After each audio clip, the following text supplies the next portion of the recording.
ಹಿಂದೂ ಮುಖಂಡನ ಮೀನು ಮಾರಾಟ ಅಂಗಡಿಗೆ ಬೆಂಕಿ ಬಿದ್ದ ಘಟನೆಯನ್ನು ಖಂಡಿಸಿ ಹಿಂದೂಪರ ಸಂಘಟನೆಗಳಿಂದ ಹೆದ್ದಾರಿ ತಡೆದು ಪ್ರತಿಭಟನೆ ನಡೆಯಿತು.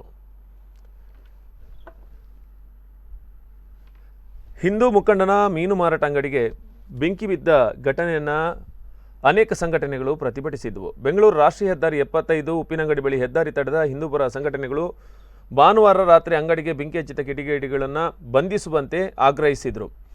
ಗುರುವಾರ ರಾತ್ರಿಯೊಳಗೆ ಬಂಧಿಸದಿದ್ದಲ್ಲಿ ಶುಕ್ರವಾರದಂದು ಉಪ್ಪಿನಂಗಡಿಯಲ್ಲಿ ಬೃಹತ್ ಪ್ರತಿಭಟನೆ ನಡೆಸುವ ಎಚ್ಚರಿಕೆಯನ್ನು ಕೂಡ ನೀಡಿದ್ದಾರೆ.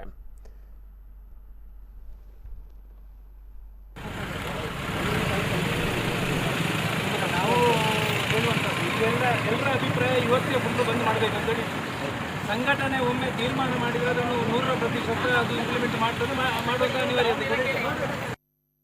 ಅದಕ್ಕೆ ಆ ಹೋರಾಟವನ್ನು ನಾವು